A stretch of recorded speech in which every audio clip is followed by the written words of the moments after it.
अच्छा, मृदु वैष्णवी शिशानी अलाय जी।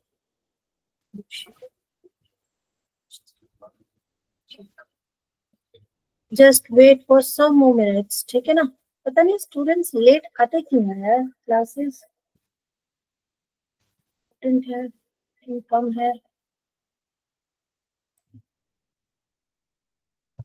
ठीक है, तब तक स्क्रीन शेयर करते हैं, let's see.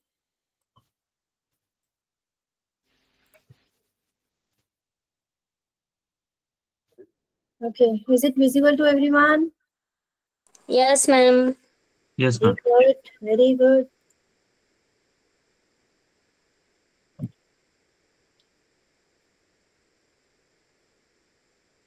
Okay. Okay, let's start. So today we are going to South India, ठीक है। आज साउथ इंडिया का ट्रेवल करते हैं, क्योंकि मोस्टली क्या होता है कि हम लोग अपना हिस्ट्री जब भी प्रिपेयर करते हैं, so we almost complete our North Indian history, but South Indian history में कुछ क्वेश्चंस करके हम लोग वहां पर छोड़ देते हैं, जबकि हर एक एग्जाम में साउथ इंडियन हिस्ट्री बहुत इंपॉर्टेंट है, बहुत सारे क्वेश्चंस आते हैं। सो आज पूरा क्लियर होगा, ठीक है। सो स्टार्ट करते हैं। अभी जो स्टूडेंट नहीं आए हैं तो वो मुझे बता देना बीच में जब एंटर करेंगे, ठीक है, कई बार नहीं पता चलता। Okay guys, all of you have read about lithic time period, yes और नो? Yes, ma'am. है ना, सभी ने स्टोन एज के बारे में पढ़ा। We have all read about stone age. So we have read about Paleolithic age, we have read about Mesolithic age and Neolithic age. ये हम लोगों ने पढ़ा है। अब इस चीज में हम लोगों ने एक चीज और नोटिस किया था, हमारे कानों में एक वर्ड आया था, megalithic. Have you all remember this word? Yes or not? Yes. Megalithic एक जैसे ही वर्ड आता है तो एक कंफ्यूजन आ जाता था। सेम ऐसे कुछ और वर्ड थे, मेसोलिथिक, मिडिल पैलोलिथिक,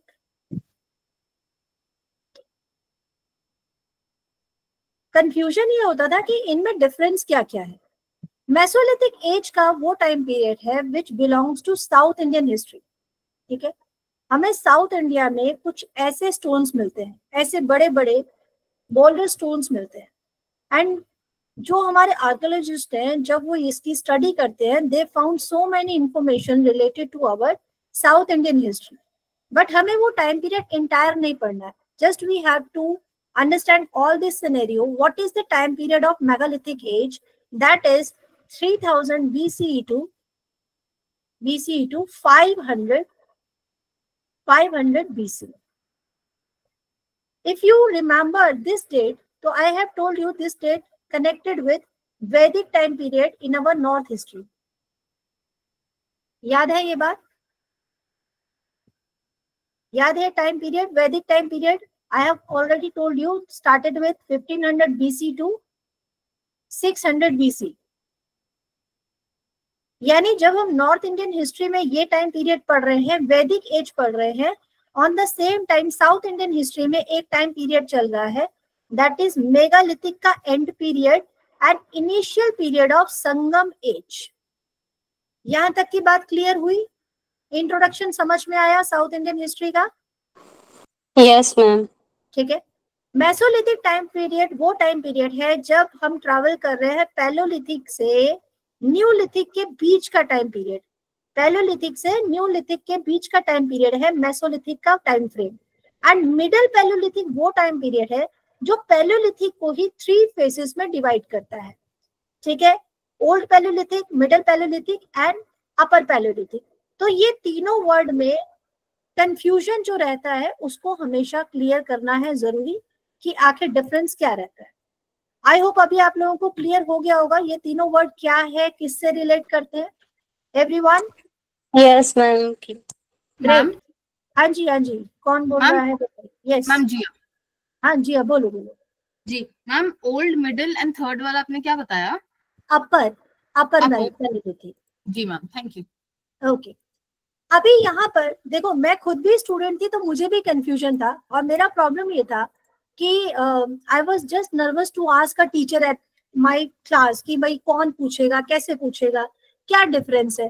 तो मैं आप लोगों को बिल्कुल वर्बली और एकदम डायरेक्ट समझाती हूँ। Megalithic time period is connected with south Indian history. Mesolithic and middle Palaeolithic जो है ये कनेक्ट करता है आपका लिथिक एज से। अब हम आते हैं यहाँ पर, ये time period, this time period started with 3rd century BC to 3rd century CE और AD। मतलब एक इतना लंबा टाइम पीरियड जो है हम इसे संगम एज के नाम से जानते हैं। संगम मीन्स इजी वर्ड है, क्या होता है संगम? किसी का मिलना, ठीक है, किसी का मिल जाना। तो Sangam age is refers to historic period in south India and what is the important area of the Tamil Nadu, Kerala and Sri Lanka part. ये तीनों पार्ट से रिलेट जो हिस्ट्री कर रहा है वो संगम एज को कवर करता है। That is stretch from 6th century BC to 3rd century BC। But हमें 6th सेंचुरी से नहीं पढ़ना, उतना हमें ज्यादा नहीं जाना है। हम 3rd सेंचुरी BC से स्टार्ट करके 3rd सेंचुरी CE तक का जितना इंपॉर्टेंट जो रूलर्स आएगा और किंगडम है उसमें डिस्कस करने वाले हैं। Now this period is known for the flourishing of Tamil literature. अब हमें ये बात कैसे पता चलती है कि कुछ हमें इंपॉर्टेंट लिटरेचर वर्क्स मिलता है साउथ इंडिया से, जहां पर इतना इंपॉर्टेंट चीजें मेंशन है और उसी में मेंशन है कि there were some important meeting happened during ancient time period and these were Sangam, which means association और academy of Tamil poets and scholars. If you have seen Ramayana, अगर आप लोगों ने कभी भी रामायणा देखा होगा, देखा है कभी किसी ने रामायण? Yes ma'am. अच्छा, एक ही ने देखा है? यस सभी ने देखा है। सभी ने देखा, वेरी गुड। रामायण में, वेरी गुड, रामायण में एक लास्ट एक टाइम पीरियड आता है जहां पर राम जो है वो वनवास खत्म कर चुके हैं, उनको किंगडम मिल गया है, सीता जी चले गए हैं, सीता जी की डेथ भी हो गई है। अब उनका फाइनल, बिल्कुल उनका टाइम पीरियड अब एंड होने वाला है। सो वो फाइनल अपने टाइम पीरियड को एंड करने से पहले साउथ इंडिया में ट्रेवल करते हैं। साउथ इंडिया में वो ऋषि अगस्त से मिलने आते हैं for seeking the permission that I have finished my roll over the entire world, अब मैं यहाँ से जा रहा हूँ। तो कितनी इंपॉर्टेंस है साउथ इंडियन हिस्ट्री का, लेकिन हम लोग उतनी डिटेल में साउथ इंडियन हिस्ट्री कवर कभी नहीं कर पाते क्योंकि इतना अच्छे से समझ नहीं पाते। तो आज हम लोगों को साउथ इंडियन हिस्ट्री को बहुत ही बेटर तरीके से समझना है। तो आई होप कि सभी लोग पॉजिटिवली रेडी है, यस और no? Yes ma'am. Yes ma'am. Very good, very good.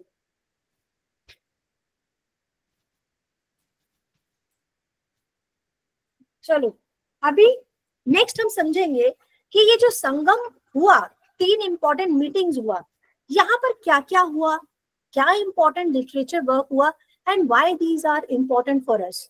So these academies were believed to held under the royal patronage of the Pandyas in Madurai. अब यहाँ पर ये समझना है रॉयल पेट्रोनेज क्यों जरूरी है। भाई कहीं पर भी एक छोटी पूजा भी होती है आज की डेट में तो कितना खर्चा हो जाता है, और ये तो बहुत बड़ी मीटिंग हुई है, बहुत बड़ा मीटिंग हुआ है, तो यहाँ तो खर्चा भी बहुत बड़ा हुआ होगा। So basically Pandyans were the important ruler at that time, so they provide their patronage to these meetings, ठीक है। So according to the traditions 3 Sangam and they called in south Indian history और लैंग्वेज मुचगम वर हेल्ड, ठीक है। First Sangam held in Madurai, पहला संगम होता है मदुरई में, ठीक है। साथ साथ में इसको अगर चाहो तो नोट करो, पहले क्या होता था ना, स्टूडेंट जब पहले पढ़ते थे एंशिएंट टाइम पीरियड में, उस टाइम पीरियड में गवर्नमेंट एग्जामिनेशन को क्रैक करना इजी होता था। क्यों होता था? कि उतना स्कोर नहीं होता था, उतना कंपटीशन नहीं होता था, ऐसा कुछ भी नहीं है, कंपटीशन तब भी बहुत टफ होता था, लेकिन पैटर्न बहुत आसान था स्टूडेंट्स का, उनका फोकस बहुत ज्यादा अच्छा रहता था। करना क्या होता था, जब हमारे टीचर सामने पढ़ा रहे होते थे तो we just write important notes on the copy as well, उसी समय लिखते थे, चाहे हमें वो कॉपी बाद में मिलेगा, चाहे हम उसको प्रिंट आउट करवाएंगे। पहले जीरोक्स का बहुत ज्यादा फैशन था, जब हम कॉलेज में होते थे तो हाँ भाई आज मैडम ने लेक्चर दिया है, लाओ वो नोट्स लाओ, फटाफट से प्रिंट आउट करवाते हैं। तो अभी आप लोगों को क्या करना होता है, अगर आप कॉम्पिटिटिव लेवल का तैयारी करते हो तो जो भी इंपॉर्टेंट पॉइंट सुनो, अपने साथ में जो भी नोटबुक है उसमें लिखो। जैसे फर्स्ट संगम यहाँ पर मेंशन है मदुरई में हुआ, कैन एनीवन टेल मी कि who was the superior person in first Sangam, बता सकता है कोई? यस और नो, फटाफट बताओ, नहीं पता तो नहीं, बिल्कुल नो डायरेक्टली बोलो। नो मैम, नहीं पता। ऋषि अगस्त्य, ऋषि अगस्त्य। ये हमारा बैड लक है कि हम लोगों को अपने ही देश की हिस्ट्री मालूम नहीं है। अगर हमें ऋषि अगस्त्य के बारे में मालूम होता तो हमें इतना प्राउड होता कि अच्छा ऐसे कोई मतलब लाइव एग्जांपल हमारे नेशन पे रह चुके हैं। ऋषि अगस्त्य साइंस में टॉप, लिटरेचर में टॉप, और उनका जो नॉलेज था, इतना ज्यादा उनका नॉलेज था कि कहते हैं कि जहां वो रहते थे, जो हट में वो रहते थे, उस हट में इतना ज्यादा लाइट था कि बहुत दूर से पता चल जाता था कि ऋषि अगस्त्य का आश्रम ये है। ठीक है, तो फर्स्ट संगम जब होता है तो उस संगम में ज्यादा से ज्यादा जो अटेंड करते हैं वो गॉड अटेंड करते हैं, और वहां पर ऐसे सेजेस आते हैं जिसे हम सप्तऋषि मंडल कहते हैं। तो ऐसे ऋषि आते हैं। तो उस टाइम पीरियड पे कोई भी लिटरेचर जो है उस टाइम पीरियड का सर्वाइव नहीं हो पाया। कोई भी उस टाइम पीरियड का बुक या कुछ भी रिटन वर्क नहीं है, क्योंकि उस समय रिटन वर्क होता भी नहीं था, हार्डली मतलब किसी पर मेंशन होता होगा, अदरवाइज नहीं था, इसलिए कोई लिटरेचर वर्क सर्वाइव नहीं कर पाता है। सेकेंड संगम जब होता है तो वो होता है कपत्तपुरम में। देखो आप लोगों ने क्या लिखना है, आप लोगों ने इस तरह से लिखना है, संगम लिखो, सब लोग लिखो, संगम फर्स्ट सेशन मदुरई अंडर ऋषि अगस्त्य, ऋषि अगस्त्य। सेकंड संगम कपत्तपुरम, कपत्तपुरम। इसके जो हेड हैं वो कौन थे, दिस इज ऑल्सो इम्पोर्टेंट, इसके हेड थे तोलकापियम, तोलकापियम। ठीक है, और ये तोलकापियम जो है, Tolkappiyar sorry, Tolkappiyar, and he was the only person who has written a fabulous work on grammar, और ये ग्रामर बुक का नाम है Tolkappiyam. It's easy to learn ना, कि भाई इसको याद भी रहेगा। Writer is Tolkappiyar and book is Tolkappiyam. Third one is held again in Madurai, तो पहला और थर्ड मदुरई में होगा same, but the representative is different. First में ऋषि अगस्त्य, सेकंड में तोलकापियर, एंड थर्ड में होंगे आपके नकीरार। किसी एक स्टूडेंट ने भी लिखा है तो मुझे बताओ, किसी एक स्टूडेंट ने भी अगर इसको अभी लिखा है तो मुझे बताओ। लिखा है, वेरी गुड वेरी गुड, बहुत बढ़िया बहुत बढ़िया। चलो, तो ये तीन इंपॉर्टेंट संगम है, और ये मैंने क्यों लिखवाया है, क्योंकि ये आपके एग्जाम में 100% पूछे जाता है। चलो अब आगे बढ़ते। अब आती है बात संगम लिटरेचर में ऐसा था क्या, क्यों इंपॉर्टेंट है, क्या क्या लिखा गया। तो एक ये बुक, ये तो आप लोगों को रट लेना है, तोलकापियम, आता ही आता है एग्जाम में, तोलकापियर ने लिखा है, and this is the earliest Tamil grammar book. ठीक है, and this book cover entire language, society and economy of that time period. उस टाइम पीरियड में किस तरह का लैंग्वेज था, कैसी सोसाइटी थी, कैसी इकोनॉमी थी। अब जरा एक बार के लिए सोचो, अगर उस टाइम पीरियड की ये सारी बुक्स हमारे ये सो कॉल्ड पढ़े लिखे पॉलिटिशियंस को पकड़ाया जाए कि पढ़ो इनको और देखो कि कौन सी लैंग्वेज इंपॉर्टेंट थी, तो समझ में आ जाएगा कि लैंग्वेज के लिए भाषा खत्म हो जाएगी, इन लोगों की लड़ाइयां झगड़े खत्म हो जाएंगे। तो these are important sacred book for us, पर किसी ने इस चीज का बॉदरेशन ही नहीं लिया। क्यों हमें तोलकापियर इस समय ट्रांसलेट करके स्कूलों में नहीं पढ़ाई जा रही है, क्यों नहीं बताया जाता सभी स्टूडेंट्स को, क्योंकि ये इतने इंपॉर्टेंट हमारे लिटरेचर वर्क्स हैं। नेक्स्ट इनका आता है इथोतगोई। इथोतगोई क्या होता है, एंथोलॉजीज है। अब ये एंथोलॉजीज क्या होता है, जहां पर ये पोएम्स जिसे हम कहते हैं, छोटी छोटी पोएम्स होती, ठीक है, तो ये 8 पोएम्स मिलती हैं हमें, जिसमें एन गुरु नुरु नरी नहीं। अच्छा, आप ये सारे आपको कैसे याद होगा, सबको याद नहीं हो सकता, लेकिन पदीरु पुत्तु ये जरूर याद रखना, ये पूछा गया है। पदीरु पुत्तु क्या है, अतीत गोई है, यानी पोयम है। ठीक है, और उसके बाद अगला है पट्टू पट्टू। पट्टू पट्टू क्या है, ये 10 आइडल्स है। आइडल्स मतलब किसी को कुछ सिखाने के लिए जब हम कुछ लिखते हैं, कोई वर्ड्स मेंशन किए जाते हैं, कुछ स्टोरीज लिखी जाती हैं, जिसे हम मॉरल स्टोरीज भी कहते हैं, उसे कहते हैं पट्टू पट्टू।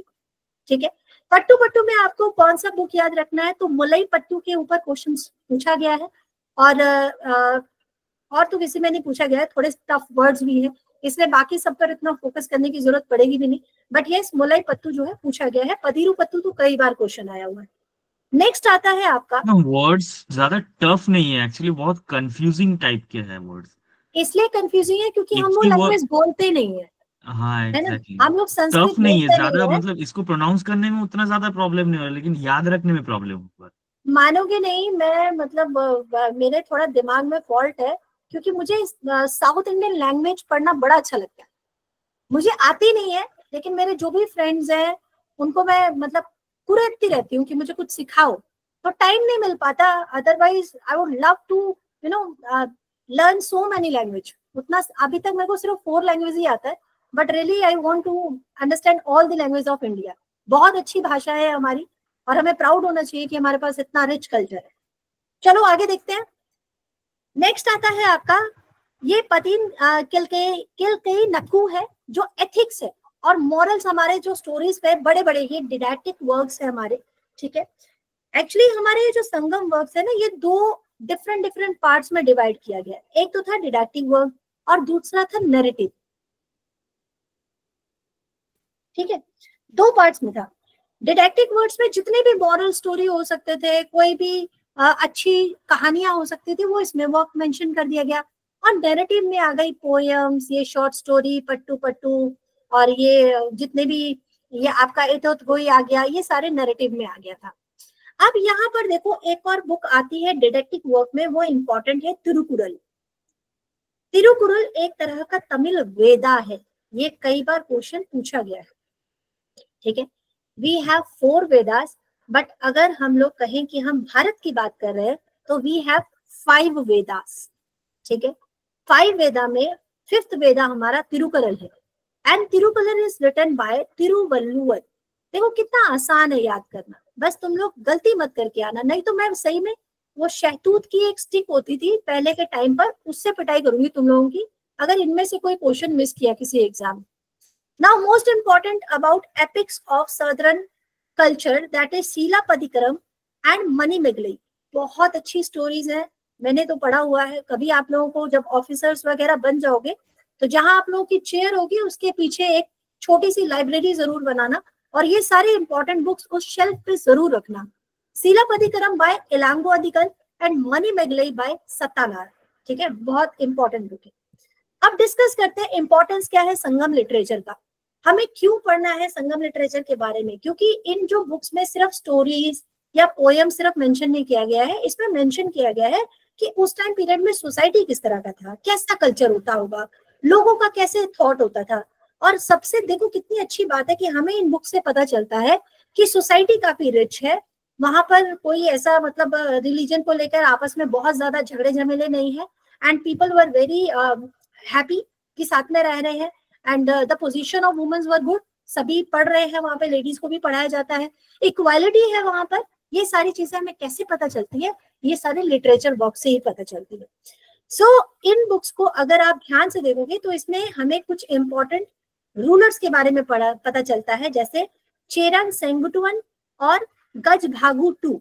ठीक है, श्रीलंका के ये इंपॉर्टेंट रूलर्स थे। कौन आया इतना लेट भाई? ओके, अभी भी स्टूडेंट्स जो हैं लेट है। तो सी दिस मैप, इस मैप में we have seen many rulers, but important क्या है? चोलास, पांड्यास एंड चेरास। अब यहाँ पर ध्यान देना कि हम लोगों ने लास्ट टाइम दिल्ली सल्तनत फिनिश्ड किया था, तो दिल्ली सल्तनत फिनिश किया, इसका मतलब हम लोग 12th सेंचुरी के बाद का स्टोरी जानते हैं। हम लोग 5th सेंचुरी तक, 15th सेंचुरी तक पढ़ चुके हैं। तो आज हम लोग साउथ इंडियन हिस्ट्री भी पढ़ लेंगे और हम 12th सेंचुरी तक ही कवर कर लेंगे कि साउथ इंडियन में क्या हो रहा था। ठीक है, संगम polity was ruled by 3 major dynasties and they have several minor chieftains also. chieftains का मतलब क्या है? देखो, चोलास, पांड्यास, चेरास, एक टाइम पीरियड पे ऐसा होता था कि इनमें से कोई चिफ्टेंस यानी सामंत होते थे, और जैसे जैसे कोई और किंगडम या डिनेस्टी लूज पड़ता था, कमजोर पड़ता था, तो दूसरे को आज ये मिल जाता था, पावर मिल जाता था कि अब तो हम अपने आप को इंडिपेंडेंट रूलर डिक्लेयर कर सकते हैं। अब यहाँ पर हम लोग डिस्कस करने वाले हैं सबसे पहले चोला डिनेस्टी। चोला डिनेस्टी में आपके सामने इसलिए लेकर आई हूँ फर्स्ट कि भाई यहाँ से रिलेट कई क्वेश्चंस बनते हैं और सभी क्वेश्चंस को हम लोगों को कवर करना है। It is a power South Indian empire with rich contribution to art, architecture and administration. बहुत सिंपल साधारण रहकर भी इन लोगों ने वो अचीव किया जो कोई डिनेस्टी अचीव नहीं कर पाया, इवन नॉर्थ इंडिया में भी नहीं, कोई भी रूलर अचीव नहीं कर पाया जो कि चोला डिनेस्टी ने अचीव किया था। क्या किया था, चलो देखते हैं। तो ओरिजिन देखते हैं कैसे इन लोगों का ओरिजिन होता है। हम लोगों ने अशोकन इंस्क्रिप्शंस के बारे में डिस्कस किया था when we were discuss about the Mauryan rulers. So we have seen that Ashoka was embraced Buddhism and he started to make his pillar edict, ये सब बनाने वो लग गया था और उसमें काफी कुछ उसने मेंशन किया था। तो one of that inscription Ashoka का जो था उसमें चोलास के बारे में मेंशन था। तो इसका मतलब ये है कि नॉर्थ इंडियन जो रूलर्स थे they had relation with the Cholas as well.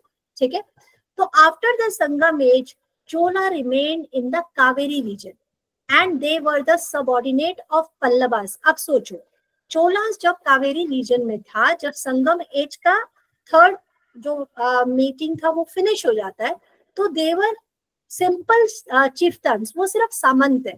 They were not the ruler at that moment, वो सिर्फ एक सिंपल सामंत है और वो सबॉर्डिनेट है पल्लवास के। ठीक है, उसमें से एक रूलर जो फाउंडर है विजयाला चोल है, वो क्या करता है, वो कावेरी डेल्टा, ये वो डेल्टा है जो रिवर्स के लिए बहुत इंपॉर्टेंट है, जहाँ तुंगभद्रा कावेरी ये जिसके अंडर में जिसके कंट्रोल में रहेगा वो वाले रूलर सबसे ज्यादा डेवलप करने वाले हैं। बेसिकली वो एग्रीकल्चर पे ही तो ज्यादा डिपेंड करते थे। तो कावेरी डेल्टा को ये कैप्चर कर लेता है। ठीक है, किससे ले लेता है, मुतरायर वहां पर एक ग्रुप है उनसे ले लेता है और यहाँ पर एक इंपीरियल चोला डिनेस्टी की फाउंडेशन हो जाती है। तो अगर क्वेश्चन आता है who was the founder of Cholas, तो विजयालय चोला, ये बिल्कुल आप लोग को याद रखना है। अब बात करते हैं कुछ इंपॉर्टेंट पर्सन की, जैसे कारिकल। कारिकल के बारे में भी आपके पास शायद क्वेश्चन आ सकता है। ये जो रूलर है ये फिजिकली इसमें थोड़ा प्रॉब्लम है, ये एक पाँव इसका थोड़ा सा छोटा बड़ा है तो ये लंगड़ा कर चलता है। ये सारी चीजें मेंशन है एक इंस्क्रिप्शन पे, जिससे हमें पता चला कि संगम टाइम पीरियड पर इसे एक इंपॉर्टेंट रूलर माना गया है, कारिकल को।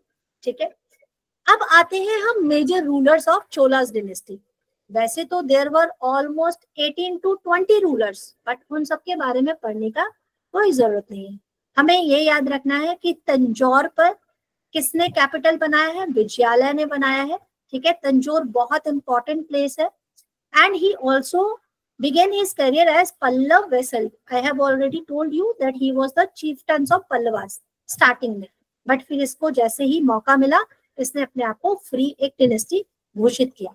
Then we have Aditya I. Aditya I was important ruler of Chola dynasty because he defeated Pallava king अपराजिता। और ये बहुत बड़ी बात थी, मतलब जब ये एक टाइम पीरियड में जिसके सबॉर्डिनेट थे आज उसके ही पल्लव किंग को डिफीट करके now they expanded their Chola power.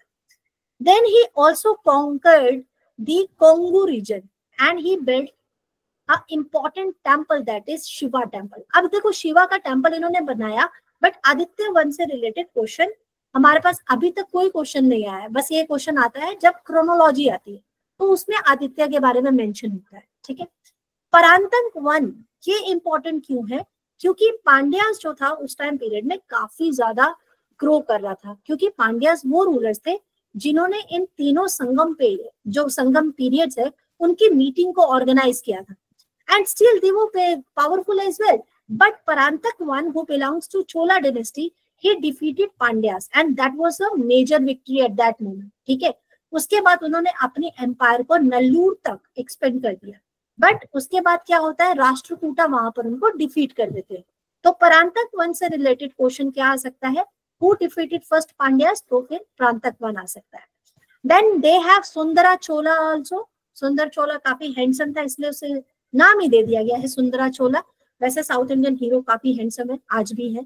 ठीक है, परांतक टू, ये दोनों सेम पर्सन के नाम है, सुंदरा चोला और परांतक टू। ठीक है। They have fought to regain Chola territory from the Pandyas. अब आता है वो नाम जिस पर क्वेश्चंस तो इतने आ चुके हैं कि आप लोगों ने भी पीवाईक्यू में देखा होगा। राजा राजा वन फेमस पर्सन है, ग्रेटेस्ट चोला रूलर्स है। इन्होंने क्या बनवाया है? बृहदेश्वरा टेम्पल बनवाया है तंजौर का। तंजौर कैपिटल किसने बनाया था? फटाफट से बताओ मुझे, अगर अभी ध्यान है तो बताओ। तंजौर कैपिटल किसने बनाया था? मैम विजयलया। वेरी गुड, एक ही स्टूडेंट पढ़ रहा है, बाकी कहाँ है? सबकी पिटाई उन्हीं बाकी अभी लगता है। चलो, तो राजा राजा ने बनवाया है बृहदेश्वरा टेम्पल और ये क्वेश्चन एज इट इज पूछा जाता है, ठीक है। उसके बाद इन्होंने क्या किया, अब यहाँ पर ये सेंटेंस को ध्यान से समझना और ये कंफ्यूजन क्रिएट करता है। इन्होंने अपने रूल को एक्सटेंड किया है श्रीलंका मालदीव्स तक, काफी आगे तक ये चले गए थे। तो आज की डेट में अगर मालदीव्स वाले हमसे ये लेते हैं, वीजा मनी लेते हैं, तो आप उनको ये नोट दिखाओ कि अरे एक टाइम पे हमने तुम पे रूल किया, तो हम पर कोई ये सारी चीजें नहीं चलेगी, लेकिन जेल में बंद कर दी गई। चलो सीरियस मत लेना इस चीज को। फिर श्रीलंका और मालदीव्स तक तो राजा राजा चोला पहुंच गए, लेकिन ये उस पर कंट्रोल नहीं कर पाते। तो क्वेश्चन कई बार आता है कि साउथ एशिया और साउथ ईस्ट एशिया में अपने एम्पायर पे कंट्रोल किसने किया? तो राजा राजा वन नहीं, राजेंद्र वन को टिक करके आना, ठीक है। Because he had done a successful expedition to Ganges as well. अब यहाँ पर देखो, नॉर्थ इंडिया तक जो रूलर पहुंचा है, ये तो जो राजा राजा है ये साउथ की तरफ आगे बढ़ रहे हैं, लेकिन राजेंद्र जो है ये गंजेस की तरफ बढ़े हैं, इसीलिए इनको गंगाईकोंडा चोलापुरम भी कहा जाता है। और इसीलिए उन्होंने एक सिटी का ही नाम रख दिया गंगाईकोंडा चोलापुरम, ठीक है। अब ये अपने एम्पायर को पूरा साउथ एशिया और साउथ ईस्ट एशिया पे भी डेवलप कर चुके हैं। नेवी, एक ग्रैंड नेवी बनाया था राजेंद्र वन ने और बहुत सक्सेसफुली उसको कंट्रोल भी किया था। देन आता है राजा अधिराजा वन। राजा अधिराजा वन जो है, यस मैम एक छोटा सा डाउट, तो कंट्रोल नहीं कर पाए थे राजा राजा वन, लेकिन राजेंद्र वन ने कंट्रोल किया था Sri Lanka, Maldives and Deccan. Okay, actually जब आप इसका स्टोरी पढ़ोगे तो देखोगे कि वहां के जो रूलर्स थे, श्रीलंका मालदीव्स के जो रूलर्स थे, उनको डिफीट करके ये अरेस्ट कर चुका था राजेंद्र वन। इसीलिए कहा जाता है कि इसने कंट्रोल कर लिया था। राजा राजा वन ने क्या किया था, अपना रूल वहां तक एक्सटेंड किया था, आगे तक पहुंच गए थे, बट उन पर अटैक नहीं किया था श्रीलंका और मालदीव्स पर। इसी वजह से कहा जाता है कि Rajendra one was successful to take control over those areas, ठीक है। क्लियर हुआ? नेक्स्ट आता है राजा अधिराजा वन। राजा अधिराजा वन जो था, अब यहाँ तक तो राजेंद्र वन तक तो बढ़िया चल रहा है मामला, मतलब टॉप पर चल रहा है, एकदम हाइट पर है पावर। लेकिन जैसे ही राजेंद्र वन की डेथ होती है और उनका बेटा आता है, तो वो एक बैटल ऑफ कोपम में मारा जाता है, ठीक है। बैटल ऑफ कोपम में जो किसके अगेंस्ट चल रहा है? चालुक्य के अगेंस्ट चल रहा है। और उसके बाद आ जाता है राजेंद्र टू। अब ये जो है ये फिर से एक बहुत बड़ा टर्न करता है बैटल ऑफ कोपम में, अगेन सेकेंड बैटल ऑफ कोपम में, और ये चोला टेरिटरी को मेंटेन करके श्रीलंका पर भी रेड डाल देता है, ठीक है। दोबारा से श्रीलंका को अपने कंट्रोल में लाएगा। उसके बाद आ जाता है फाइनली कोलुतुंगा वन। कोलुतुंगा वन जो है ये आपका लास्ट हो जाएगा लगभग, और ये फेमस है, ये लैंड सर्वे करवाया है इसने, कलिंगा कैंपेन किया है इसने, और इसने, हाँ जी, Rajendra one and Rajendra two are from different dynasties. नहीं नहीं यार, क्या बात कर रही, चोला डायनेस्टी से। अच्छा, तो मतलब ये राजाधिराज को चालुक्य ने हराया, तो फिर राजेंद्र टू कैसे? मैं बताती, राजेंद्र टू है बेटा, ये राजेंद्र वन है। हाँ, ये तो राजेंद्र टू है। मतलब मैं वही पूछ रही हूँ कि राजेंद्र वन और राजेंद्र टू क्या सेम डायनेस्टी से थे या अलग अलग थे? बिल्कुल बिल्कुल बिल्कुल सेम डायनेस्टी से थे, और इसीलिए तो उनका नाम उनको मिला। ज्यादातर क्या होता है रूलर्स में, हम देखते हैं कि जो पॉपुलर रूलर होते हैं, उनके पोता, उनका बेटा, ये उनके नाम से जाने जाते हैं कि भाई देखो ये भी अपने पिता की तरह ही स्ट्रॉन्ग है, सक्सेसफुल है। तो राजेंद्र टू इसलिए नाम दिया गया है, they are from the same dynasty, तो ठीक है, जब राजेंद्र चालुक्य ने राजाधिराज को डिफीट किया तो चालुक्य नहीं आए थे, मतलब चालुक्य रूल से। उस टाइम पीरियड में चालुक्यास भी थे। अभी हम लोग जब संगम एज की बात करते हैं ना, तो संगम एज में 3 इम्पोर्टेंट जो डिनेस्टी है उनके बारे में बात करते हैं। अच्छा हाँ। तो चोला, चेरा और पांड्या है। चालुक्यास भी हैं उस समय पर, राष्ट्रकूटा भी है उस समय पर, बट वो संगम एज के रूलर्स काउंट नहीं किए जाते। हाँ समझ में आ रहा है मेरी बात को? हाँ हाँ मैम। संगम, क्योंकि संगम क्या है, एक मीटिंग है, एक ऐसी हाँ। मीटिंग है जिसमें इन तीनों रूलर्स की इंपॉर्टेंस रही है, इन तीनों डिनेस्टी की इंपॉर्टेंस रही है, किसी ना किसी तरह ये कनेक्ट रहे हैं। जैसे पांड्यास जो थे वो होस्ट टीम थी जब ये तीनों संगम हो रहे हैं। अब पांड्या होस्ट टीम है और चोलास जो है वो पांड्या के सबऑर्डिनेट है, तो ऑटोमेटिकली बाय डिफॉल्ट वो भी संगम एज से कनेक्ट हो गए। तो मैम क्या ये मीटिंग 3 BC से लेकर 3 CE तक चली, इतनी सारी? बिल्कुल 3 C तक चली का मतलब ये कह सकते हैं, देखो जो फर्स्ट मीटिंग हुआ उसका तो हमारे पास लिटरेरी वर्क बचा नहीं, तो हमें आइडिया नहीं है कि वो मीटिंग कितना टाइम तक चला होगा। ये मीटिंग ऐसा नहीं होता था बेटा कि 1-2 दिन में खत्म हो जाता था, ये लंबे लंबे सेशंस होते थे। जैसे आज की डेट में भी आप देखोगे जो थोड़ा सा रिच फैमिली है उनके घर में जब महामृत्युंजय जाप बैठता है तो 10 दिन चलता है, 21 दिन चलता है ना, 11 दिन चलता है। फिर कुछ लोग नहीं करा पाते हैं तो वो 3 डेज में कंप्लीट करवाते हैं, ठीक है। और अंबानी जैसे लोग बैठे हुए हैं तो उनका तो 100 डेज तक स्रोत चल रहा है, 100 दिन तक उनका पूजा चल रहा है। तो सोचो कि राजा महाराजा टाइम पे क्या होता होगा, मतलब 6 मंथ तक कोई पूजा चल रहा है, ठीक है। अश्वमेध यज्ञ हो रहा है तो अश्वमेध यज्ञ तो 2-2, 3-3 सालों तक चलता था। जब तक घोड़ा वापस नहीं आ जाएगा तब तक अश्वमेध यज्ञ चलता रहता था। तो पहले के जो पूजा पाठ थे that was taking long time period, और उस टाइम पीरियड में हम लोगों को ये समझ में आया। What is the concept of this Ashwamedh yagya? I don't know anything about this. अच्छा, अश्वमेध यज्ञ नहीं मालूम है? ओके नहीं ओके मैम, ओके, मतलब देखो क्या होता है ये जो आपने बताया कि घोड़ा वापस नहीं आता था, मतलब क्या होता था? हाँ हाँ, ऐसा होता था कि पहले के टाइम पीरियड में जब हम लोग वैदिक टाइम पीरियड पढ़ रहे थे, वैदिक टाइम पीरियड में अर्ली वैदिक और लेटर वैदिक हम लोगों ने पढ़ा था, याद आ रहा है? यस मैम, वो पता है। ठीक है, लेटर वैदिक पीरियड में हम लोगों ने देखा था कि अब यहाँ पर थोड़ा सा ब्राह्मणों की सुपरमेसी होने लगी है, और वो राजाओं को बताने लगे हैं कि अगर आपको और ज्यादा फेमस होना है, और ज्यादा स्ट्रांग होना है, तो आप कुछ यज्ञ करवाइए। और वो यज्ञ क्या है, उनमें से 2-3 यज्ञ बड़े फेमस थे, जैसे राजसूय यज्ञ बड़ा फेमस था, अश्वमेध यज्ञ बड़ा फेमस था।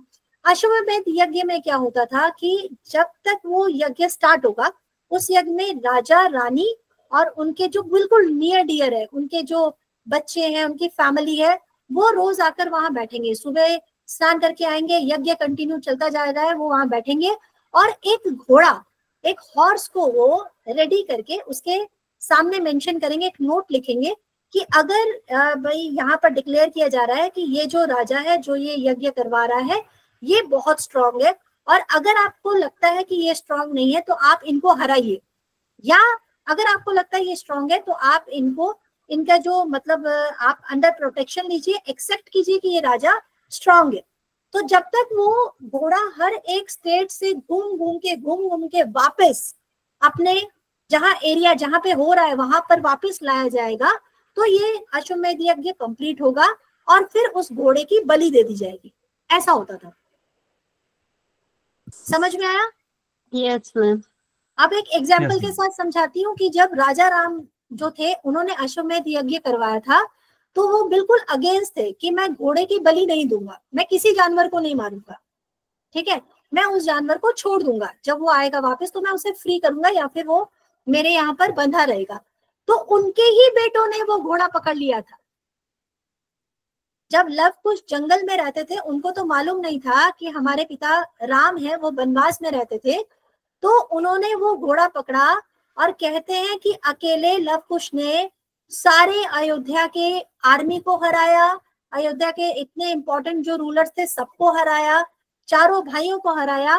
फाइनली जब राम उनके साथ बैटल लड़ने आए थे तो वो राम को भी हरा सकते थे, इतनी उनमें पावर आ चुकी थी, लेकिन फिर सीता माँ बीच में आ जाती।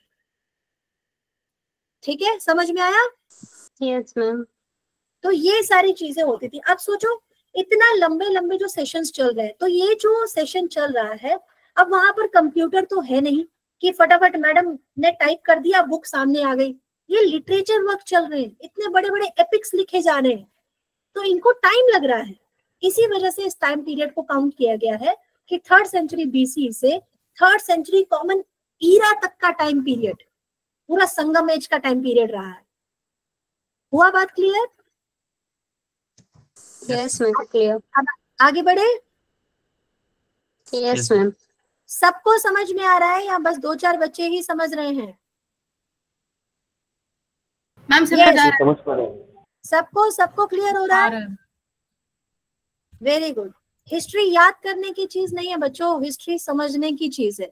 इसीलिए ऐसा पढ़ना कि किसी को बता सको कि क्या पढ़ रहे हो। नेक्स्ट आता है कोलुटुंगा वन, मैंने बताया फाइनल किंग है। अच्छा, चोलास के बारे में क्या क्या क्वेश्चन आएगा? एक तो आपको रूलर्स के बारे में क्या पढ़ना है, ज्यादातर क्रोनोलॉजी थोड़ा ध्यान रखना, पहले कौन रूलर आया उसके बाद कौन आया, इनमें से ही क्वेश्चन। विजयालय तो आपका फाउंडर हो गया, आपको याद हो जाएगा। विजयालय के बाद प्रांतक आया, याद हो गया। राजा राजा पहले आया या राजेंद्र वन पहले आया है? पहले कौन आया है, राजा राजा वन या राजेंद्र वन? राजा राजा वन। बस हो गया याद आप लोगों को, वेरी गुड। अब नेक्स्ट हम समझेंगे एडमिनिस्ट्रेशन ऑफ चोला। कैपिटल है तंजौर, अब ये तो आप लोगों को याद हो गया है कि इसका कैपिटल तंजौर है। दूसरा जो इनका फ्लैग है, ठीक है, उस फ्लैग पर टाइगर का पिक्चर है, तो इनका एम्बलम भी टाइगर हो गया। इनके एडमिनिस्ट्रेशन में 3 डिफरेंट पार्ट हैं, एक है सेंट्रल गवर्नमेंट, एक प्रोविंशियल गवर्नमेंट और एक है लोकल गवर्नमेंट। लोकल गवर्नमेंट के बारे में मेंशन है उत्तरा मेरूर इंस्क्रिप्शन में। इनकी गवर्नमेंट जो है इतनी स्ट्रांग थी, इनका जो एडमिनिस्ट्रेटिव स्ट्रक्चर है इतना स्ट्रांग है कि अगर आज की डेट में किसी भी स्टेट को अगर सक्सेसफुल होना है तो वो चोलास का एडमिनिस्ट्रेशन को फॉलो करे तो ऑटोमेटिकली सक्सेसफुल हो सकता है। मुझे 1 मिनट दो, जरा पानी पिया जाए। ओके अब देखो इन्होंने क्या किया। सबसे पहले तो इन्होंने मोनार्की सिस्टम को हेरिडिटरी कर दिया। It means if raja died तो ऑटोमेटिकली उसका जो सन होगा he would be the next heir, ठीक है, तो युवराज उसे कहते हैं। उसके बाद ये जो युवराज है ये अपनी मनमानी नहीं कर सकता, ठीक है, ये राजा है, किंग है, but still he needs some assistant and the council of minister were there who assist the king. Now what was the land revenue? Tax तो बहुत इंपॉर्टेंट है क्योंकि टैक्स से ही तो सारा चीजें चलेगा। तो कितना टैक्स ये लेते थे? ओनली 1/6 ऑफ प्रोड्यूस ये लोग लेते थे and that was the main income source, ठीक है।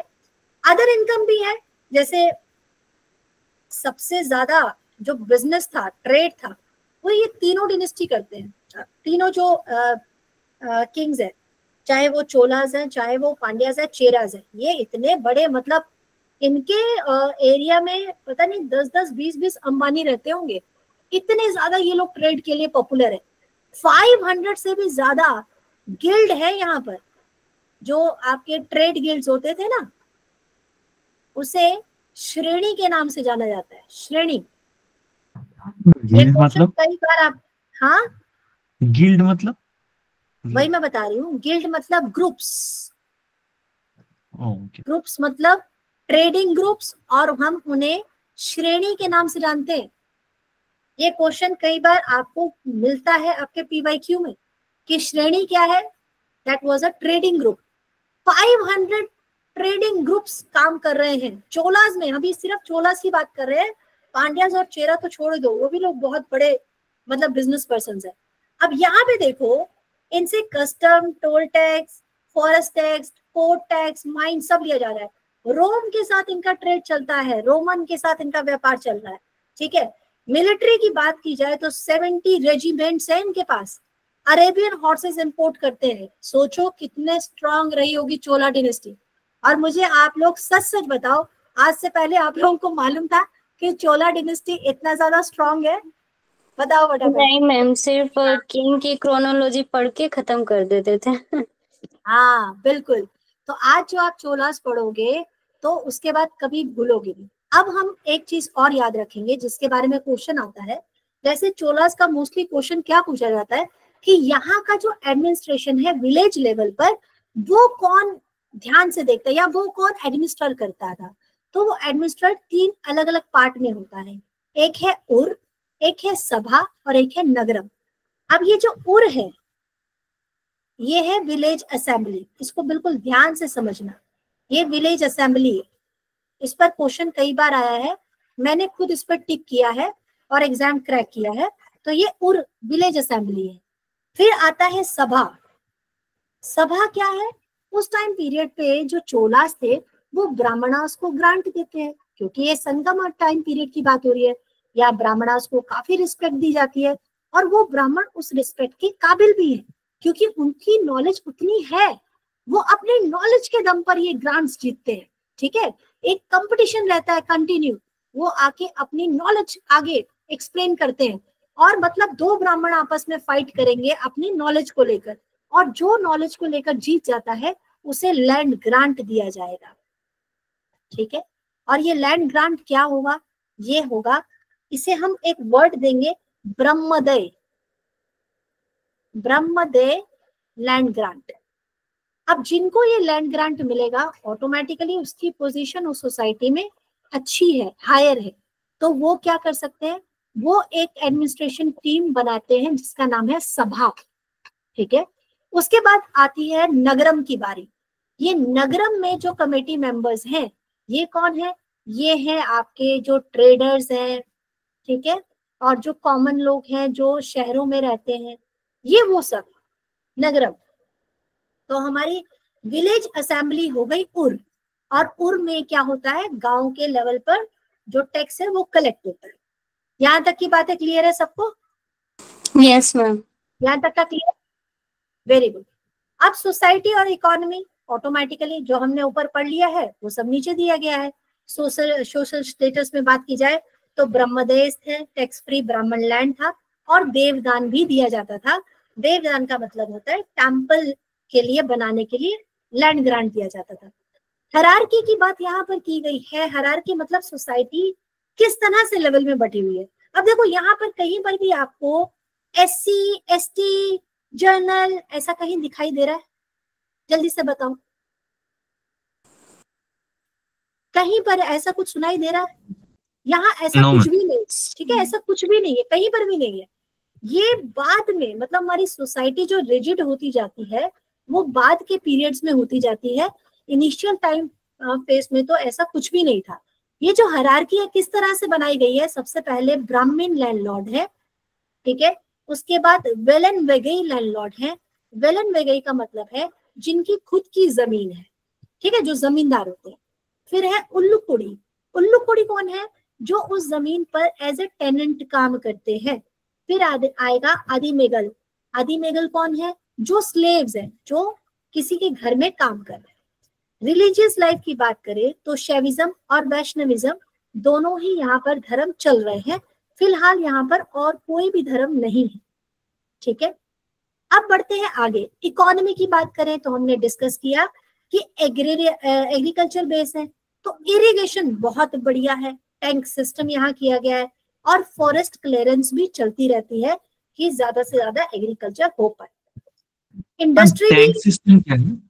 हाँ, क्या टैंक सिस्टम? टैंक सिस्टम, आप जब भी इरिगेशन वर्क चाहते हैं, मतलब कैनल सिस्टम जो होता है, जैसे खेती करने के लिए हमेशा पानी डायरेक्ट तो रिवर से नहीं लाया जा सकता, तो आर्टिफिशियल टैंक बना के रखे। वाटर स्टोरेज सिस्टम उसी। अच्छा अच्छा, exactly, they were the water storage system. Okay, and they had wonderful industry. Silk weaving वहां का बहुत बेस्ट था। आज भी कांचीपुरम की साड़ियां बहुत बढ़िया है। मेटल वर्क कमाल का होता था, इसीलिए वहां की शिप बिल्डिंग बहुत अच्छी होती है। अगर शिप बिल्डिंग अच्छी होती थी तो ऑटोमेटिकली वहां की नेवी भी स्ट्रॉन्ग थी।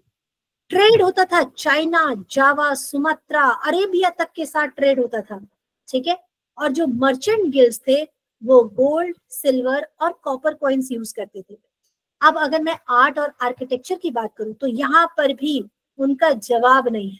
कमाल का द्रविड़ स्टाइल टेम्पल आर्किटेक्चर है उनका, जिसका लाइव एग्जाम्पल है ये टेम्पल। ये है वहां का बृहदेश्वरा टेम्पल। ये टेम्पल बहुत बड़ा है और इस टेम्पल को सामने से देखने में बहुत ही ज्यादा सुख मिलता है। क्यों?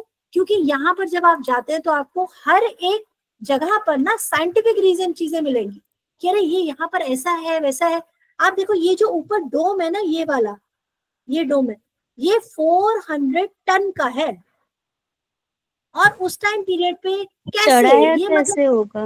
हाँ, चढ़ाया कैसे होगा, इसी बारे में तो स्टडी होती है कि एक प्लेटफॉर्म बनाया गया है, कैसे बनाया होगा ये प्लेटफॉर्म, और इस प्लेटफॉर्म पे ऊपर जाके कैसे रखा गया होगा, एलिफेंट कैसे ऊपर गए होंगे। Even after making a platform 400 ton के डोम को उतने ऊपर उठा चढ़ाना भी मतलब आसान काम नहीं है ना। अभी के टाइम पे इतने बड़े बड़े क्रेन्स फेल हो जाते हैं 400 टन का सामान को उठाने में। एग्जैक्टली।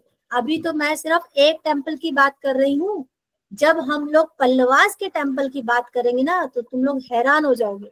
कभी कांचीपुरम की बात करेंगे, महाबलीपुरम की बात करेंगे। अभी बहुत हमारा ऐसा आर्किटेक्चर है जो रिच है। हम यहाँ छोटी छोटी बिल्डिंग के बीच में फंसे हुए हैं। ताजमहल, कुतुब मीनार टेम्पल है, I think you know that, क्योंकि कैलाश टेम्पल के बारे में सुने होंगे आपने। एग्जैक्टली, कैलाश ऊपर से नीचे की तरफ बनाया गया। बिल्कुल, वो कृष्णा वन ने बनवाना शुरू किया था। और एक टेम्पल ऐसा है जो आज भी कंप्लीट नहीं हुआ है, और उस टेम्पल में एक भी जो स्टोन है ना वो वेल कंस्ट्रक्टेड नहीं दिखता, मतलब वो उबड़ खाबड़ मंदिर लग रहा है। कहते हैं कि वो जो शैव गण है, मतलब जो शिव के भूत है, उन्होंने आके बनाया है एक रात में, और जैसे ही सुबह हुई तो वो मंदिर कंप्लीट नहीं हो पाया, वो ऐसे ही छोड़कर चले गए थे। वो टेम्पल आज भी वैसा ही छोड़ा हुआ है। ठीक है, ऐसे कितने ज्यादा एग्जाम्पल है हमारे पास। एक टेम्पल ऐसा है जिसमें जो पिलर्स के ऊपर खड़ा है वो टेम्पल, लेकिन नीचे से पिलर टच नहीं कर रहे हैं उस अर्थ पर। क्या उस टाइम में एलियन आए होंगे? अरे नहीं डियर, एलियन नहीं आए थे।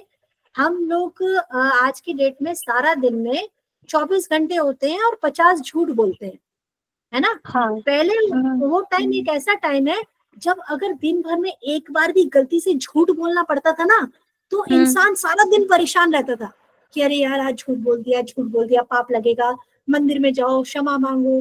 तो उस समय लोगों के पास इतनी स्ट्रेंथ रहती थी, इतनी ज्यादा उनकी पावर थी। ऋषि जो थे एक जगह से दूसरी जगह फटाफट कैसे चले जाते थे। तो बहुत आप लोग आज की डेट में कभी देखो, आप लोगों में से कोई योगा करता है कभी? Yes ma'am. योगा अगर कोई करता है और रेगुलर नहीं करते, हाँ तो रेगुलर करते नहीं हो तो फिर नहीं समझोगे। योगा एक ऐसा मतलब मैजिक है, अगर आप चाहो तो उससे कोई भी बीमारी ठीक हो सकती है। ठीक है, नॉर्मल फीवर, पेट का खराब होना या ये सर्दी वर्दी लगना, ये तो नॉर्मल वैसे ही ठीक हो जाता है योगा के पोस्चर्स। तो मैम मेरा माइग्रेन ठीक हो गया उससे। हाँ तो बिल्कुल, मैंने कहा ना वो मैजिक है। तो सोचो उस टाइम पीरियड में लोगों में कितनी पावर होगी भाई। ठीक है, ये जब हम महाभारत देखते हैं, महाभारत में अर्जुन गांडीव चला रहे हैं, वो धनुष चला रहे हैं जो धनुष हम 4 लोग मिलके उठा नहीं सकते, वो उसको चला रहे हैं। ठीक है, भीम ने जो गदा उठाया है उसको आज खली भी नहीं हिला सकता। तो ऐसे बहुत सारी चीजें हैं हमारे एंशिएंट टाइम पीरियड में। पर तुम लोग वापस आओ भी, वो सब कहानियां बाद में सुनते हैं। मैम एक चीज बोलना चाहता था कि मैम जो आपने बताया ना कि वो 400 टन का जो डोम है ऊपर, उसमें जो राजा थे तो उन्होंने ग्रेन्स रखा हुआ था कि अगर कोई आता है प्लंडर करने के लिए या कोई नेचुरल कैलामिटी आती है, मैं वहां पे जो ग्रेन जो उन्होंने रखा हुआ है, जो सीड्स वगैरह रखे हुए हैं, उससे वो एग्रीकल्चर फिर से स्टार्ट कर सकते हैं। और ये किसने कहा उसमें ग्रेन रखा था? मैम वहां गया था मैं ये टेम्पल में, यहाँ ऊपर इसमें। हाँ जी मैम। अरे नहीं यार, इसमें ग्रेन नहीं रखा है, ये तो एक स्टोन का वेट था, इसके अंदर ग्रेन नहीं है। यहाँ पर नीचे जो है ना, ये वाला स्पेस जो है, ये जो एरिया है, अंदर जो रूम्स है टेम्पल के अंदर, जो कमरे होते हैं, जी मैम, उनमें चीजें सेव की जाती है। इवन की बेस में जो यहाँ पर नीचे बेस होता है ना, उसमें हिडन ट्रेजर के लिए जगह बनाई जाती है। बट ये जो डोम है इसमें तो ऐसा नहीं है कि कोई ग्रेन था मैम। एक्चुअली वो पॉट जैसा दिखता है ऊपर जो, हाँ, मैम मतलब पूरा डोम नहीं है, मतलब उन्होंने वही कहा था कि पॉट जैसा है उतना बड़ा, और उसमें ग्रेन रख के सील किया हुआ है। तो अच्छा, मतलब बाहर देखने में तो वही लग रहा था मैम। अब कितना ट्रू है कि बनाया हुआ है मैम ये तो नहीं बता सकता, बट जी तो चलो ऐसे वेरी गुड। ये देखो कुछ इस तरह से दिखता है वो, ठीक है। और एज इट इज उसको ऊपर उठा के लेकर रखा गया है। अगर वहां ग्रेन है, वेरी गुड, चलो ये बहुत अच्छा फैक्ट बताया तुमने, इस पे भी स्टडी की जाएगी। तो एक बार जब तुम में से कोई भी गवर्नमेंट एम्प्लॉय बन जाएगा तो ये उसकी ड्यूटी रहेगी कि वो बाकी सब फ्रेंड्स की टिकट करवाकर ये सब घुमाएगा। ठीक है, डील? Done ma'am. सब लोग बोलो, कोई अपने प्रॉमिस से भटकेगा नहीं, जो गवर्नमेंट जॉब में आएगा। यस मैम, डील, ठीक है, डील। चलो गुड। बाकी सब फ्रेंड्स को लेकर ये सारी चीजें एकदम पासिस के साथ घुमा के लाना। चलो नेक्स्ट, हम लोगों को ये टेम्पल याद रखना है, बृहदेश्वरा टेम्पल याद रखना है, क्योंकि इसके बारे में क्वेश्चन आता है। एक और टेम्पल आपका क्वेश्चन आता है, गंगाईकोंडा चोलापुरम टेम्पल। ये राजेंद्र वन ने बनाया है। बृहदेश्वरा टेम्पल किसने बनाया है? अभी भूल गए, बाद में कैसे आता था। Brihadeeswara temple made by Raja one and Gangaikonda Cholapuram temple by Rajendra one. ये दोनों क्वेश्चंस कई बार आ चुका है। ऐरावतेश्वरा टेम्पल पूछा नहीं गया है, बट ये चोला से ही रिलेटेड है। उसके बाद ब्रॉन्ज स्कल्पचर्स जो आप देखते हैं, नटराज की मूर्ति, डांसिंग शिवा, ये भी चोला टाइम पीरियड पे ही बनाए गए हैं।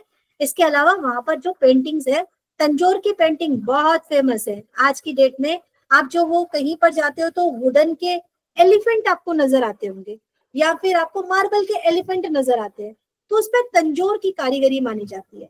और साथ साथ में साड़ियों के ऊपर नारतमलई पेंटिंग होती है। ये बात हुआ चोलास की। चोलास का देखो डिक्लाइन पीरियड स्टार्ट हुआ आपका 12th सेंचुरी से, वीक होने शुरू हो गए थे, और वहां पर जो लोकल चिफ्टन्स थे वो राइज करते हैं। अब ये टाइम पीरियड कौन सा टाइम पीरियड है हमारा नॉर्थ हिस्ट्री का? जल्दी बताओ फटाफट से। 12th सेंचुरी कौन सा टाइम पीरियड चल रहा है नॉर्थ में? मुगल। नहीं, मुगल कहाँ से चल रहा है? 12th सेंचुरी किसकी चल रही है? Mamluk dynasty. यस, उस समय दिल्ली सल्तनत चल रहा है भैया। Oh sorry. हाँ, बहुत पिटाई होगी।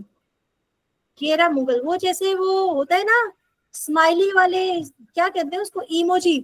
एक ना वो शहतूत की स्टिक वाला इमोजी भी बनाना पड़ेगा मुझे तुम लोगों के लिए। ओके, अब इनको फाइनल ब्लो करता है पांड्या इन्वेजन, जो कि मेजर इनको ब्लो करके हटाता है। और उसके बाद 1264 में जातवर्मन सौंदर्य पांड्यवन जो है वो पूरा गंगाईकोंडा चोलापुरम पे कंप्लीट अटैक करके उसको कंट्रोल कर लेता है। ठीक है जी, यहाँ पर ये एंड हो गया चोला डिनेस्टी का। नेक्स्ट आते हैं आपके चेरा डिनेस्टी। चेरा डिनेस्टी और पांड्या डिनेस्टी, यानी 3 डिनेस्टी इंपॉर्टेंट है, लेकिन चोला सबसे ज्यादा टाइम लिया है, बट चेरा उतना टाइम नहीं लेता। चेरा में आपको क्या याद रखना है? चेरा का जो कैपिटल है यानी मॉडर्न केरला, इसे केरला पुत्र भी कहा जाता है। ठीक है, अशोकन इंस्क्रिप्शन में इनके बारे में भी मेंशन है। और इम्पोर्टेंट पोर्ट, चोलास का इम्पोर्टेंट पोर्ट का भी क्वेश्चन बनता है, याद रखना। तो ये है पुहर। और चेरास का इम्पोर्टेंट पोर्ट है मुजरिस एंड टोंडी, जहां से वो बिजनेस करते हैं। ठीक है, इंपॉर्टेंट रूलर्स की बात की जाए तो यहाँ पर इन दोनों ही रूलर से क्वेश्चन नहीं बना है फिलहाल अभी तक, तो हम आगे बढ़ जाते हैं, आप लोग इसको पढ़ लेना। इन्होंने पहली बार रोमन्स के साथ फाइट की है, ठीक है, और उनको प्रिजनर भी बनाया है। वो कौन है? चेरास है। सेंगुटवन एक इकलौता ऐसा राजा है जिसके बारे में क्वेश्चन पूछा जाता है चेरा का। मोस्ट सेलिब्रेटेड चेरा किंग है और फेमस पटनी कल्ट दिया है, वर्शिप ऑफ कनगी। इनके पीछे बहुत अच्छी स्टोरी है, जरूर इसके बारे में पढ़ना। ठीक है, वर्शिप ऑफ कनगी। और इन्होंने क्या किया था? हिमालय कैंपेन स्टार्ट किया था और वहां पर एक पटनी श्राइन भी बनाया है। जो हम शीलापदिकरम की बात कर रहे थे संगम एज टाइम पीरियड की, वो तमिल एपिक जो है वो यहाँ की एक इंपॉर्टेंट स्टोरी उसमें मेंशन है शीलापदिकरम में। ठीक है, ये वो हैं जिन्होंने मिशनरीज को चाइना भेजा है, मतलब अपने जो ऑफिशियल्स है उनको चाइना में भेजा था सेंगटुवन में। एडमिनिस्ट्रेशन की बात की जाए तो इनका कैपिटल है वाची, जो आज की डेट में तमिलनाडु में है। ठीक है, एडमिनिस्ट्रेशन बिल्कुल वैसे ही है, मोनार्चिकल है, लोकल चिफ्टन्स यहाँ पर असिस्ट करते हैं, और इनका जो एम्बलम है वो बो एंड एरो है। चोलास का एम्बलम क्या था? चोलास का एम्बलम क्या था? Tiger. Very good, very good. और चेरास का एम्बलम है बो एंड एरो, उनके फ्लैग पर इनका पिक्चर है। इकोनॉमी की बात की जाए तो पेपर और कार्डमोम के साथ साथ इनका भी रोम और अरेबिया के साथ बहुत अच्छा ट्रेड चल रहा है। ये पर्ल के लिए बड़ा फेमस थे, मोती का बिजनेस बहुत अच्छे से करते थे, आइवरी और पर्ल्स का।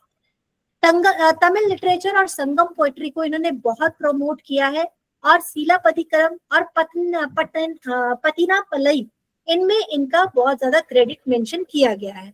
अब देखो यहाँ पर ऑटोमेटिकली आप लोगों को इस बात का भी आंसर मिल रहा होगा कि क्यों सिर्फ इन रूलर्स के बारे में बात होती है, चालुक्य की, राष्ट्रकूटा की, वो भी तो साउथ इंडियन है, उनकी बात क्यों नहीं हो रही है? Because they all contribute in the Sangam age literature work. ठीक है, इसी वजह से सिर्फ इन तीनों के बारे में हम लोग पढ़ रहे हैं। टेम्पल्स बहुत सिंपल बनाते थे, तो इनका कोई बहुत फेमस टेम्पल के बारे में बात नहीं है। इनका डिक्लाइन कब होगा? जब इनको पांड्यास और चोलास अटैक करेंगे। 9 to 12 सेंचुरी तक आते आते इनको बिल्कुल खत्म कर दिया जाता है, और उसके बाद जो फाइनल ब्लो होगा जमुरिन का। ये जमुरिन याद है आप लोगों को? बताओ, मैंने इस बारे में आप लोगों से डिस्कस किया है, याद है ना? तो जमुरिन वो है जिसने किसको वेलकम किया था? Vasco D gamma. Very good, इसने वास्को डी गामा को वेलकम किया था। अब हमें समझ में आया कि चेरास भी चले गए। पांड्यंस के साथ फटाफट से हम ये लेक्चर को फिनिश करेंगे। पांड्यास वो डिनेस्टी है जिसने संगम एज के 3 सेशन में पैट्रोनेज किया है, और इनका जो सेंटर है, कैपिटल है, वो मदुरई है। और पहली बार इनके बारे में मेगास्थनीज ने मेंशन किया था कि एक इंडिपेंडेंट तमिल पावर जो है वो कौन है? पांड्यास की है। पर्ल फिशरीज के लिए ये काफी फेमस रहे हैं।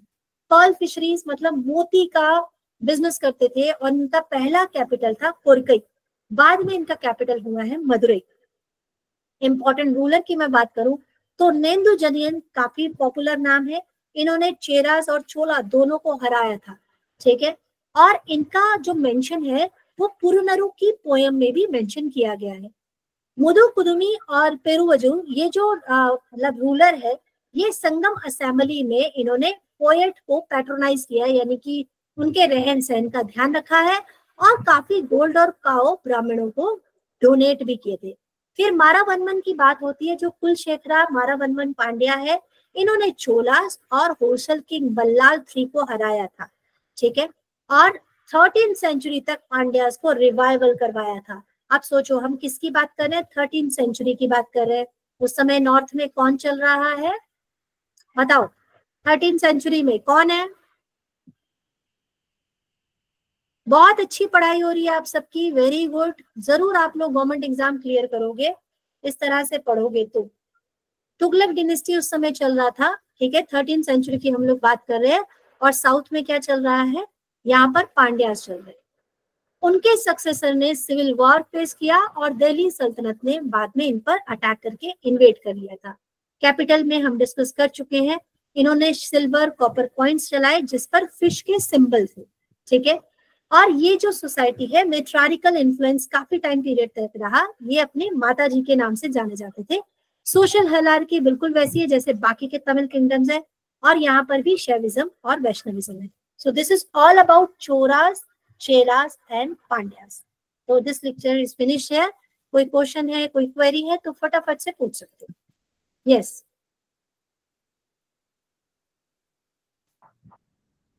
क्लियर हुआ आप सबको? Yes ma'am, clear.